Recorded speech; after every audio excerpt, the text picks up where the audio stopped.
Trois-Rivières Commune Nouvelle. Alors, Commune Nouvelle, Madame la Ministre, vous connaissez bien, vous avez été au Château d'Argent en 2017, la création de cette commune nouvelle de 10 000 habitants. Et donc, vous connaissez bien la complexité d'une commune nouvelle et pourquoi faire une commune nouvelle. Ici, en fait, on a créé une maison de santé sur l'une des communes en 2018.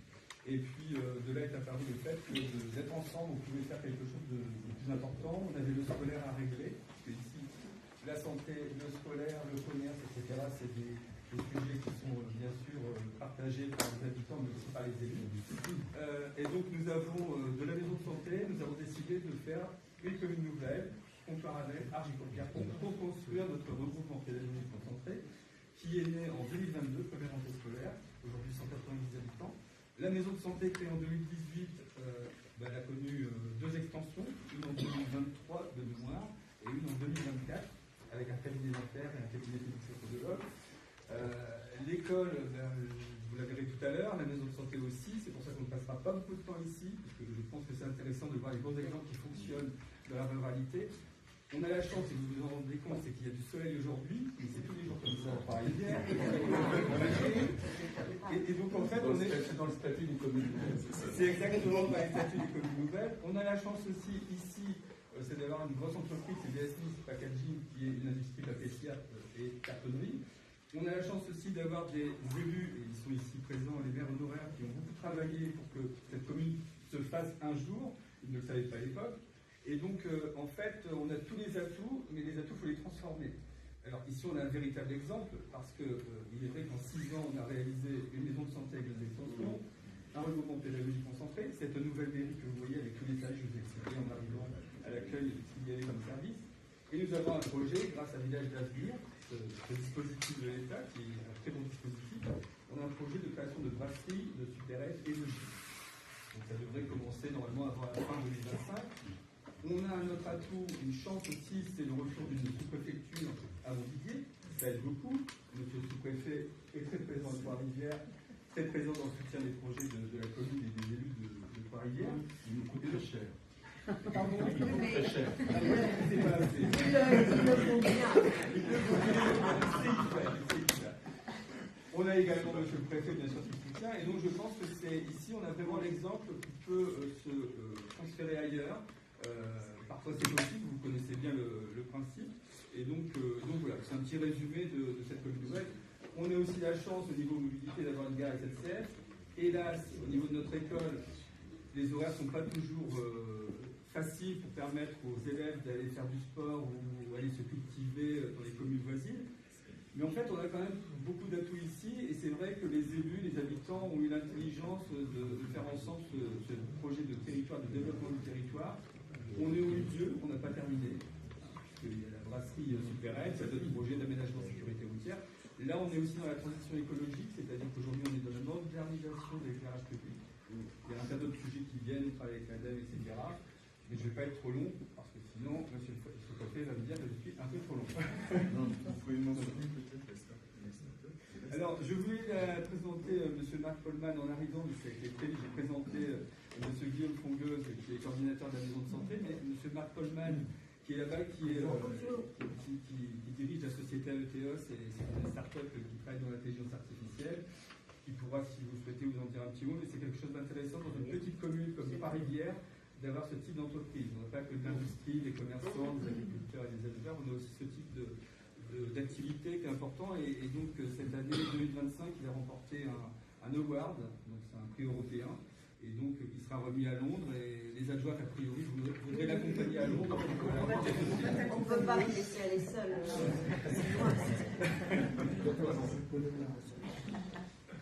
Donc voilà, j'ai essayé d'être court et bref. Un bilan, on présente un peu la méthode de conduite d'un projet, mais surtout, je leur dis, la commune nouvelle est une création d'une initiative purement municipale. Ce sont les conseils municipaux qui décident. Ça doit être, je dis toujours, un mariage d'amour et de raison. De raison, parce que, vous l'avez dit, c'est pour avoir des services. Il faut qu'on se choisisse, il faut qu'on le veuille. Il n'y a nullement l'intention de dire il nous faut tant de communes nouvelles. Vraiment, c'est un libre choix. Et que l'État doit faciliter quand c'est le choix des élus municipaux. c'est vrai, vous parliez de mariage, c'est un mariage à trois, un peu compliqué, mais Oui. c'est réussi. Voilà. Alors moi je prenais un autre exemple, je prenais l'exemple de la famille recomposée.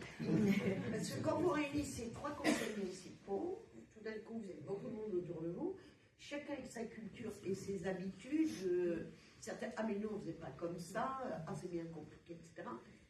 C'est vraiment une famille recomposée, donc on essaie de se donner des règles, on s'apprivoise et à un moment on se transforme, on devient une nouvelle équipe, mais c'est un chemin qui se fait aussi beaucoup grâce à l'engagement humain, au respect de tout le monde et à la bonne volonté de tout le monde. Voilà, c'est un très beau projet quand il réussit. Moi je trouve que c'est un gage à venir, mais là où c'est nécessaire. Oui. Il y a un rythme qui est laissé aux élus d'aller plus ou moins vite dans l'intégration, dans le maintien de communauté des Absolument. Raison. Ici, on a choisi d'aller très vite, peut-être Oui. trop vite parfois pour le maire ou pour l'équipe, parce que c'est vrai qu'on a supprimé tout de suite les communes déléguées. Oui. On a eu des projets, 3 projets structurants par année. Enfin, ça, c'était un peu beaucoup financièrement, mais même la charge technique à suivre, tout ce qui était bien sûr financier, récupérer les subventions, etc. Et c'est une petite commune, donc il n'y a pas de DGS, et donc pour le personnel administratif, ça peut être aussi compliqué. Pour le personnel technique, pour suivre aussi toutes ces évolutions, ça peut être compliqué, mais c'est tellement enthousiasmant qu'en fait, il n'y a aucun regret, que ce soit au niveau des agents, des élus, du maire, ou des partenaires, non, il n'y a aucun regret d'avoir mené à bien cette belle opération de développement de Trois-Rivières, et voilà. Et merci aux agents, parce que je sais que pour les agences, c'est aussi des questions. C'est-à-dire, on dit on ne va plus travailler de la même façon, comment mon travail va évoluer. Et souvent pour les personnels, notamment dans votre taille de commune, c'est aussi des possibilités d'évolution et de ne plus travailler seul. Donc, voilà, mais je sais que les personnels jouent un rôle extrêmement important dans la réussite. Oui, dans le département, on a 771 communes, on était à 772, 771, on a 8 communes nouvelles, donc on a une marge de sensibilisation. Voilà, mais des exemples réussis sont des exemples intéressants pour que les gens regardent comment ça se passe. Puis parfois les communes commencent par mutualiser des équipements, les regroupements pédagogiques sont importants. Et puis, en tout cas, voilà, moi je suis très heureuse quand on a des élus qui décident de leur avenir,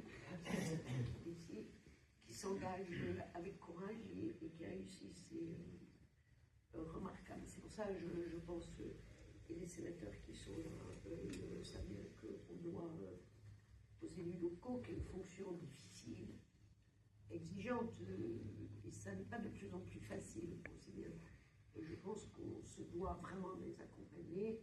C'est pour ça que l'État, dans les départements, les sous-préfectures, c'est extrêmement important, parce que le sous-préfet ou le préfet est notre interlocuteur de tous les jours, et aujourd'hui, l'État accompagne et facilite les choses. 3 enfants dans 3 écoles.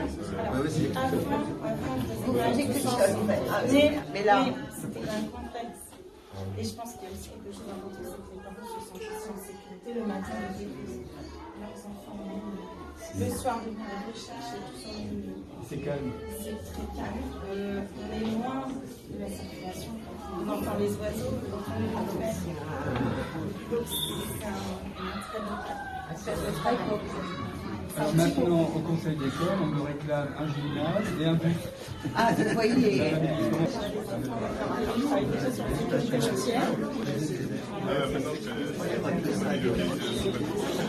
Alors, ensuite, on a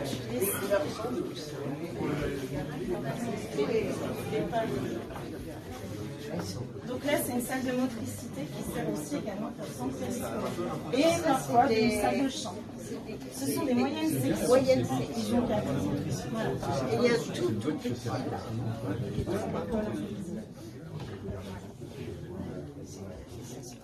Très bien. Mais ces grandes fenêtres, normalement, ça passe. C'est lumineux. Et puis, les enfants ils ont l'impression d'être un peu dans la nature.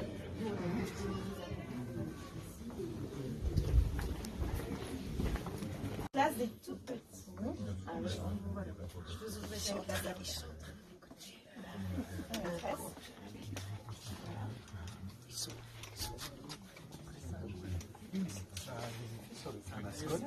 Un urologue qui vient faire des vacations mensuelles. Donc voilà, on a vraiment, ils viennent 1 à 2 fois par mois, ça dépend des spécialités. Mais au moins ça permet d'éviter aux patients qui ont besoin de se déplacer sur Amiens, même si c'est pas loin, de pouvoir consulter à la maison. Et ceux que vous accueillez en stage, ils ont des cours généralement. Oui. Et quelle est leur réaction par rapport à ce qu'ils pensaient au départ? La plupart du temps, en fait, sont très étonnés de découvrir un lieu en milieu rural avec autant d'offres de soins et autant de professionnels de santé regroupés. Puis un espace de grande qualité et agréable pour travailler. Et le grand intérêt pour eux, de toute façon, on a 2 des médecins qui sont ici qui ont été des stagiaires d'un de nos médecins qui est parti en retraite. Donc voilà, c'est un vrai. Donc ça marche bien. Ah oui, pour le recrutement, c'est ce qui facilite le plus l'installation des jeunes médecins, c'est d'avoir exercé chez un praticien maître de stage. Et voilà, on a une des médecins généralistes qui habite sur la commune. Le docteur Boissou que vous avez rencontré habite à 10 km sur la route entre Amiens et ici. Donc voilà, c'est vraiment attractif pour les jeunes médecins. De toute façon, la moyenne d'âge ici des praticiens de la maison de santé, elle est à 35 ans.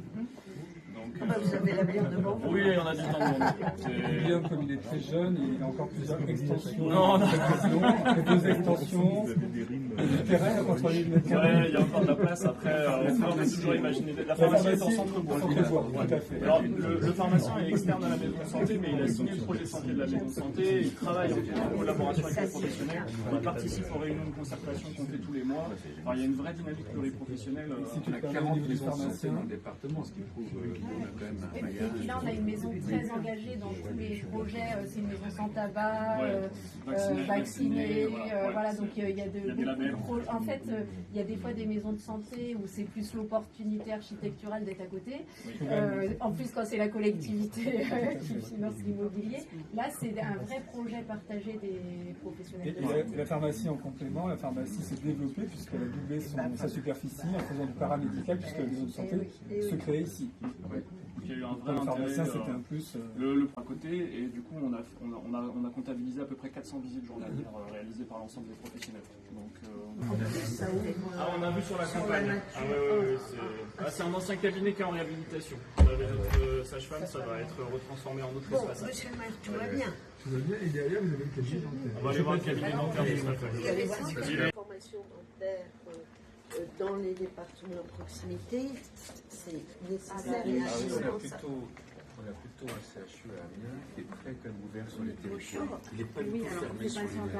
C'est la chance d'avoir à Amiens un CHU, mais qui est ouvert sur le Grand Foire. Ça se connaît. Il faut que ça se connecte. Ils ont besoin de vous. Ah oui, de toute façon, oui. Et puis là, avec la 4e année de médecine, c'est vraiment important. Anaïs, secrétaire du DAN. Enchantée. C'est une belle condition. Oui, c'est Oui, on est vraiment dans le luxe. Quand on va s'installer, on regarde le site internet de la commune. On commence par ça. On voit est-ce qu'il y a de la crèche, est-ce qu'il y a des crèches, est-ce qu'il y a des écoles, parce que c'est vu la durée des études, souvent ils arrivent avec de jeunes enfants.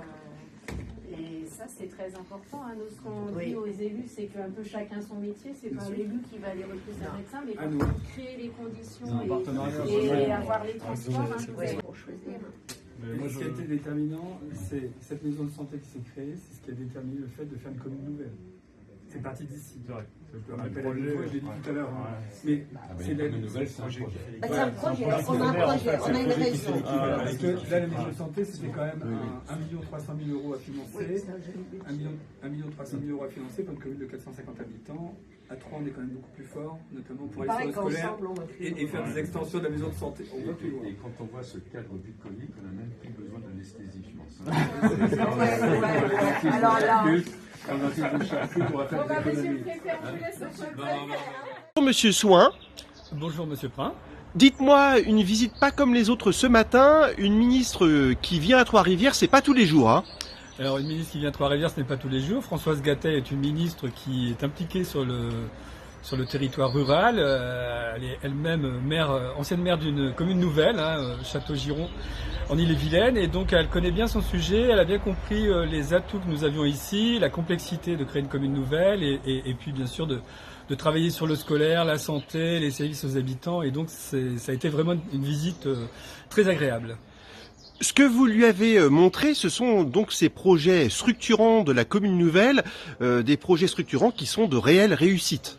Alors tout à fait, en fait au niveau de Trois-Rivières, depuis la création de Trois-Rivières, le projet de territoire qui a été créé, c'est de travailler sur le scolaire, sur la santé, et également sur tout ce qui était commerce, tout ce qui était service. Et donc les projets structurants, créer une école de 9 classes par exemple, la maison de santé, de faire 2 extensions avec un cabinet dentaire récemment ouvert en septembre, également aussi au niveau de la mairie, dès 2023, permettre aux habitants d'avoir différents services comme les services postaux, le service des eaux, le service scolaire, par le biais du Cisco. Donc tout ça, ça permet à une commune nouvelle d'exister et de montrer ce qui est possible de faire dans la réalité, bien souvent décrié avec les déserts médicaux, les déserts ruraux, etc. Donc ici on a dit stop, on en a marre, donc on avance depuis 6 ans, c'est ce qu'on fait. Et Madame la Ministre est venue pour se rendre compte de ce qui se passait à Trois-Rivières, en Picardie. Et dites-moi, décidément, il y a de grandes personnalités politiques qui viennent à Trois-Rivières. Précédemment, c'était Anne Hidalgo. Alors tout à fait, Madame la maire de Paris, Anne Hidalgo, est venue en septembre 2021. Donc elle avait pu visiter la maison de santé et comprendre un peu ce qu'était une commune nouvelle. Et pour elle, qui était maire de Paris, comprendre aussi dans la ruralité comment ça fonctionnait. Mais bien avant Anne Hidalgo, nous avons eu la visite du général de Gaulle en tant que président de la République le 13 juin 1964. Et donc pour les habitants de l'époque et qui sont toujours de ce monde, c'est toujours un excellent souvenir aussi. Donc c'est vrai, 3 grandes personnalités, le général de Gaulle, Anne Hidalgo et Françoise Gatel aujourd'hui. Et justement, pour revenir à cette visite de ce matin, une salle de classe a reçu la visite de la ministre. Une ministre qui entre dans une classe, ça s'est passé à Trois-Rivières, ce n'est pas rien. Alors ce n'est pas rien, c'est vrai que Françoise Gatel, en tant que ministre, a pu échanger avec quelques élèves d'une des classes de l'école de Trois-Rivières. Et donc c'est vrai que c'était un moment très fort pour les enfants, mais aussi pour la ministre, je crois. Merci beaucoup, Monsieur Soin.